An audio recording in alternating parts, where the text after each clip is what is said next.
କିଛି ଦିନ ହେଲା ମୋ ସ୍ୱାମୀ ଲୁଚେଇ ଲୁଚେଇ କିଛି କାମ କରୁଥିଲେ। ପଚାରିଲେ କଥା ବୁଲେଇ ଦଉଥିଲେ, ଯାଞ୍ଚ କଲେ ମୋ ଉପରେ ରାଗି ଯାଉଥିଲେ। ଏମିତି ତ ମୋର ସନ୍ଦେହ ବଢିବାରେ ଲାଗିଲା। ଦିନେ ସେ ନଥିବା ବେଳେ ତାଙ୍କ ବ୍ୟାଗ ଚେକ୍ କରୁଥିଲି। କିଛି ଏମିତି ଜିନିଷ ମିଳିଲା ଦେଖିକି ମୋ ସ୍ୱାମୀଙ୍କ ବ୍ୟାଗ ଭିତରୁ ଏକ ଏମିତି ଔଷଧ ମିଳିଲା ଯେଉଁଟା କି ଖାଲି ସ୍ତ୍ରୀ ଲୋକ ହିଁ ଖାଇପାରିବେ। ପ୍ରତିଦିନ ଲୁଚେଇ ଲୁଚେଇ ସେ ଏହି ଔଷଧ ଖାଉଥିଲେ। ମୁଁ ଏଇ କଥାକୁ ନେଇ ବହୁତ ଚିନ୍ତାଗ୍ରସ୍ତ ଥିଲି, କାରଣ ତାଙ୍କ ଶରୀରରେ ଅଜବ ପରିବର୍ତ୍ତନ ହେବା ଆରମ୍ଭ ହୋଇଯାଇଥିଲା। ମୁଁ ତାଙ୍କର ଏହି ଅଜବ କାରନାମା ବିଷୟରେ ଜାଣିବାକୁ ତ ଚାହୁଁଥିଲି ମାତ୍ର, କିନ୍ତୁ ଦିନେ ରାତିରେ ଅଚାନକ ମୋର ଆଖି ଖୋଲିଗଲା ତ ମୋ ସ୍ୱାମୀ ତ କାହିଁକି ଦିନେଶ ଲୁଚେଇ ଲୁଚେଇ ସ୍ତ୍ରୀ ଲୋକ ଖାଉଥିବା ଔଷଧ ଖାଉଥିଲେ? କଣ ଏମିତି ଦରକାର ପଡିଲା ଯେ ସେହି ଔଷଧ ଖାଇବାକୁ ବାଧ୍ୟ ହେଉଥିଲେ?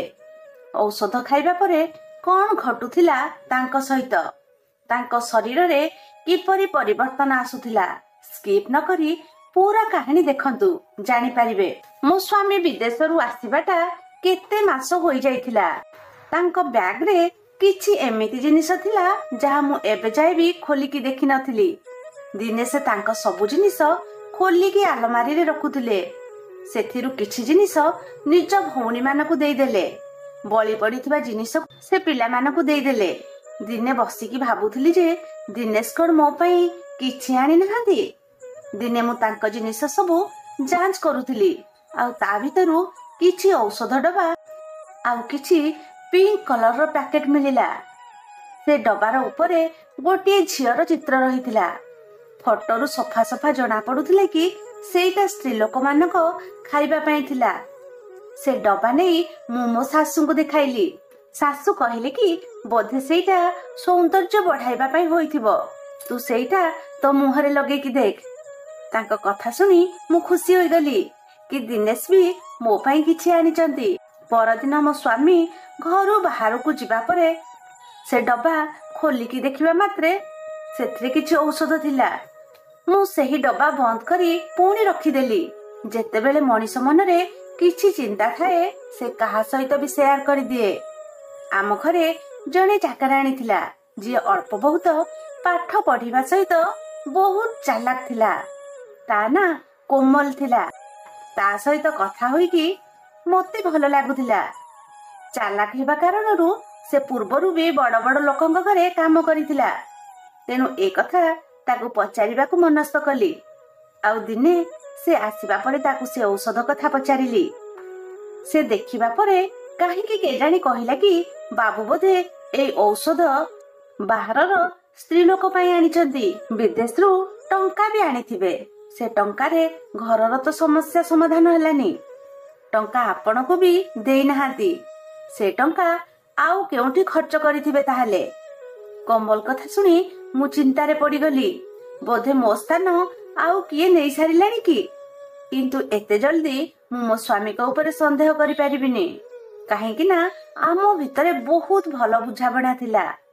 ପୁଣି ମୁଁ କୋମଲକୁ କହିଲି କି ଯେ ଏତେ କଥା ଭାବିବାଠୁ ଭଲ ହେବ କି ଏଇ ଔଷଧ ନେଇ ନର୍ସକୁ ଦେଖାଇଦେବି, ଆଉ ତାଙ୍କୁ ପଚାରିଦେବ କି ଏଇଟା କେଉଁ କାମ ପାଇଁ। କୋମଲ ସେଇ ଔଷଧ ନେଇ ଜଣେ ନର୍ସଙ୍କ ପାଖକୁ ପହଞ୍ଚିଗଲା। ଫେରିବା ବେଳକୁ ତା ଚେହେରା ଦୁଃଖୀ ଦୁଃଖୀ ଲାଗୁଥିଲା। ମୁଁ ତା ଚେହେରା ଦେଖି ଡରିଗଲି। ଡରି ଡରି ତାକୁ ପଚାରିଲି କି କୋମଲ ସବୁ ଠିକ ଅଛି ତ?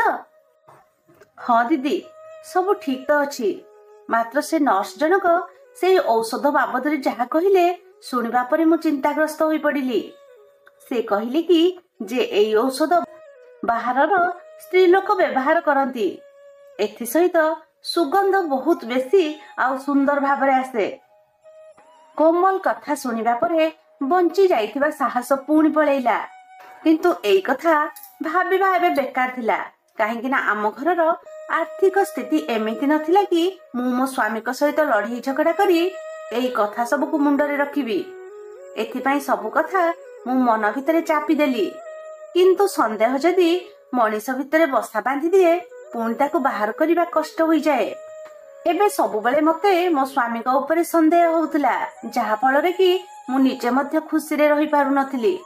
ମୁଁ ସବୁ ସମୟରେ ତାଙ୍କୁ ସନ୍ଦେହ ଦୃଷ୍ଟିରେ ଦେଖୁଥିଲି ଏବଂ କଥା କଥାରେ ବାରମ୍ବାର ମୁଁ ତାଙ୍କୁ ଏହା ପଚାରିବାକୁ ଚେଷ୍ଟା କରୁଥିଲି କି କଣ ତମକୁ କୋଉଠି ଦ୍ୱିତୀୟ ବିବାହ କରିବାର ଇରାଦା ଅଛି କି? ଏଇ କଥା ଶୁଣି ବହୁତ ସମୟରେ ସେ ମୋ ଉପରେ ରାଗି ଯାଆନ୍ତି। ପୁଣି ଗୋଟେ ଦିନ ମୁଁ କମଲକୁ କହିଲି କି ତୁ ତ ବାବୁଙ୍କର ପିଛା କର, ଆଉ ମତେ ଜଣା କି ସେ ଅଫିସରେ କାହା କାହା ସହ ମିଶୁଛନ୍ତି ଆଉ କୁଆଡେ କୁଆଡେ ଯାଉଛନ୍ତି। ଘର କାମ ମୁଁ ନିଜେ କରିଦେବି। ସନ୍ଧ୍ୟା 4ଟା ସମୟରେ କୋମଲ ଆସି ଘରେ ପହଞ୍ଚିଲା, ହେଲେ ତାର ମୁହଁ ଶୁଖି ଯାଇଥିଲା। କମଲକୁ ଦେଖିକି ଯେମିତି ମୋ ଭିତରେ ବିପଦ ଘଣ୍ଟି ବାଜି ଉଠିଲା। ମୁଁ ପଚାରିବାରୁ ସେ ହୃଦୟ ଥରିବା ପରି କଥା କହିଲା। ଦିନେଶ ବାବୁଙ୍କ ପିଛା କରିବା ଆଗରୁ ମୁଁ ଗୋଟିଏ ବଙ୍ଗଳାକୁ କାମରେ ଯାଇଥିଲି, ଆଉ ଆଶ୍ଚର୍ଯ୍ୟର କଥା ଯେ ଦିନେଶ ବାବୁ ବି ସେଠିକି ଯାଇଥିଲେ।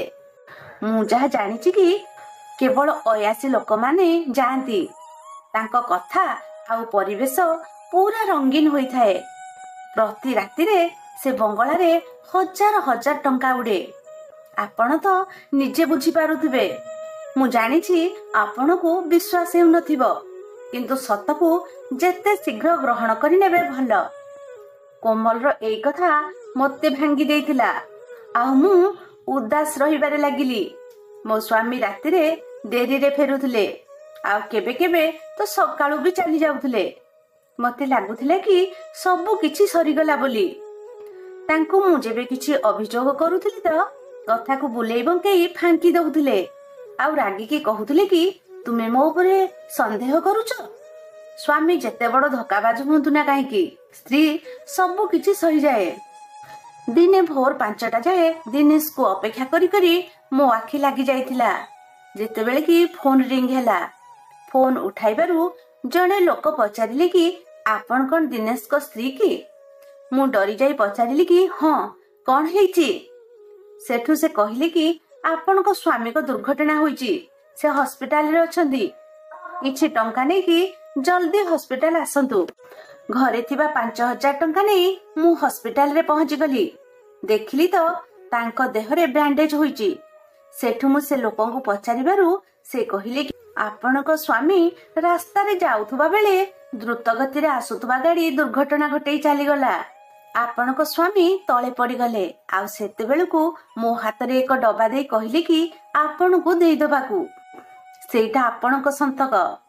ସେଇ ଡବା ଖୋଲିବା ପରେ ଦେଖିଲି ଯେ ସେଥିରେ ଶାଢୀ ଥିଲା, ଆଉ ସେଇ ସୁଗନ୍ଧ ବାହାରୁଥିଲା। ସେଇ ସମୟରେ ମୋ ହୃଦୟ ଅଜବ ଭାବରେ ଧକ ଧକ ହେଉଥିଲା, ଆଉ ମୋ ସ୍ୱାମୀ ଗୁରୁତର ଭାବରେ ହସ୍ପିଟାଲରେ ପଡି ରହିଥିଲେ। ସେଠୁ ସେ ଡବାକୁ ସାଇଡରେ ରଖିକି ମୋ ସ୍ୱାମୀଙ୍କ ପାଇଁ ପ୍ରାର୍ଥନା କଲି। ସେତେବେଳକୁ ଡାକ୍ତର ଆସି କହିଲେ କି ଦିନେଶଙ୍କ ସ୍ୱାସ୍ଥ୍ୟ ଏବେ ସ୍ଥିର ଅଛି।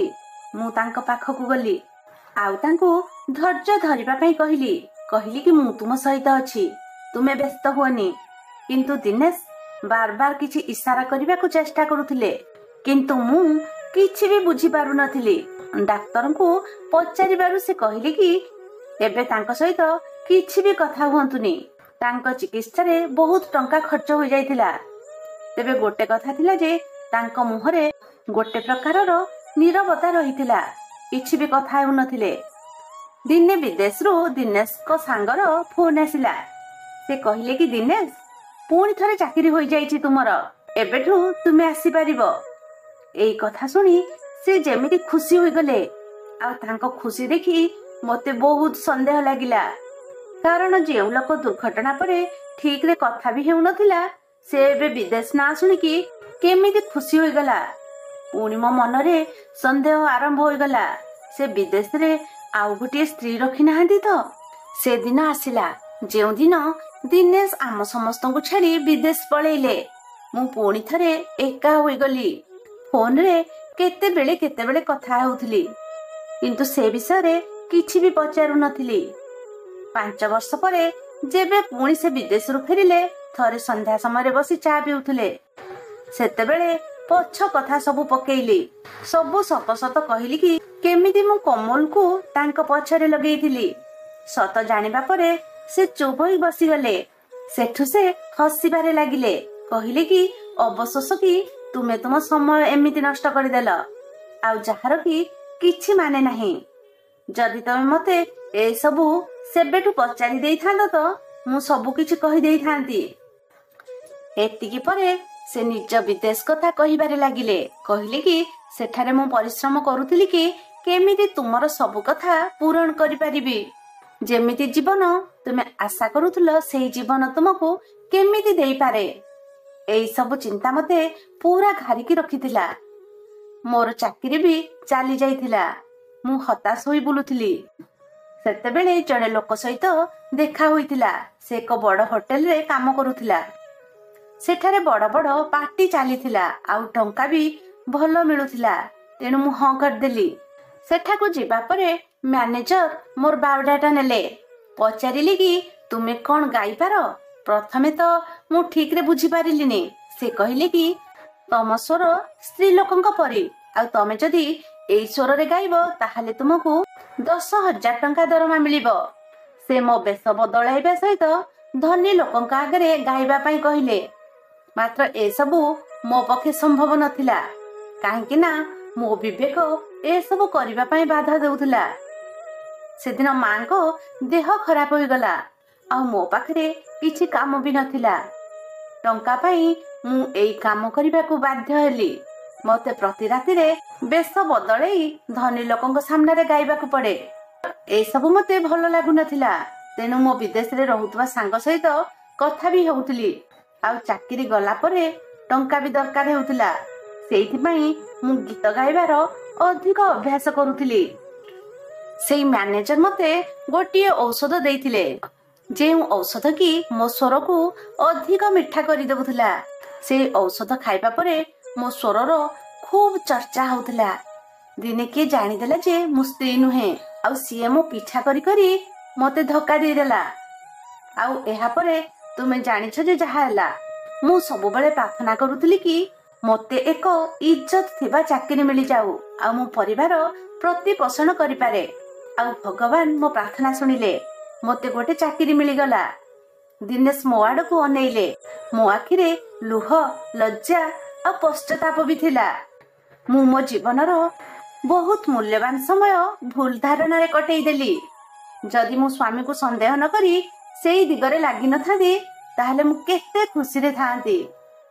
ତ କାହାଣୀଟି ଏତିକି ଥିଲା। ଆପଣ ଅଯଥାରେ କାହାକୁ ବି ସନ୍ଦେହ କରନ୍ତୁ ନାହିଁ। ଯଦି ଆପଣଙ୍କର କିଏ ନିଜର ଲୋକଙ୍କ ଉପରେ ସନ୍ଦେହ କରୁଛନ୍ତି ତ ଖୋଲା ଖୋଲି କଥା ହୋଇଯାଆନ୍ତୁ। ନହେଲେ ବୃଥା ସନ୍ଦେହ ଏକ ଏମିତି ପରିସ୍ଥିତି ଆଣିଦିଏ ଯେଉଁଥିରେ ଜଣେ ବର୍ବାଦ ହେବାକୁ ବେଶୀ ସମୟ ଲାଗେନି। କାହାଣୀଟି ଭଲ ଲାଗିଥିଲେ ନିଶ୍ଚୟ ଭିଡ଼ିଓକୁ ଲାଇକ୍ ଆଉ ସେୟାର କରିଦେବେ। ଆଉ ଆପଣଙ୍କ ମତାମତ ବି ନିଶ୍ଚୟ ଜଣାଇବେ। ରହୁଛି, ନମସ୍କାର।